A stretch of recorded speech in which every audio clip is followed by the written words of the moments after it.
Hello all, welcome back to my channel. Sankranti అయితే వచ్చేస్తుంది కదండి. ఇంకా సంక్రాంతి అంటేనే సకినాలు తెలంగాణ వాళ్ళందరికీ ప్రతి ఒక్కరు ప్రతి ఇంట్లో కంపల్సరీ చేస్తారనమాట సకినాలు అయితే. సో ఈరోజు నేను కూడా సకినాలు చేస్తున్నా అండి. ఫస్ట్ టైం అనమాట, ఒక్కదాన్నే చేస్తున్నా, నా ఫ్రెండ్ లేదు. ప్రతిసారి ఫ్రెండ్తో కలిసి చేస్తా అనమాట. తనే నాకు సకినాలు పోయడం నేర్పించింది. యాక్చువల్గా అయితే చాలా ఇయర్స్ కష్టపడి నేర్చుకున్నా అన్నమాట. దాంతో తిట్లు తినుకుంటూ నా సకినాలు చూసి నవ్వేదనమాట. సో ఫైనల్గా అయితే ఈరోజు నేను ఒక్కదానే సకినాలు చేసుకుంటున్నా అండి. నా బిడ్డ కూడా హెల్ప్ చేస్తుంది. సో ఎట్లా వస్తాయో చూడాలి. మీలో ఎంతమందికి సకినాలు చుట్టడం వచ్చు కామెంట్ చేయండి. రాని వాళ్ళు కూడా కామెంట్ చేయండి. నా అలాగా కష్టపడి రకరకాల షేపుల్లో చేస్తూ ఉంటారు కదా, అట్లాంటి వాళ్ళు కూడా ఉంటే ఎవరైనా ఉంటే చెప్పండి. ఫైనల్గా అయితే నాకు సకినాలు చుట్టడం వచ్చిందనమాట.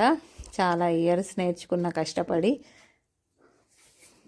సో నా బిడ్డ చేస్తుంది చూడండి పక్కన. అట్లా చేసేది ఫస్ట్లో. నేను కూడా కొంచెం పిండి తీసుకొని ఒక మూల కూర్చొని ఒకదాన్ని అట్లా ప్రాక్టీస్ చేస్తూ ఉండేదన్నమాట.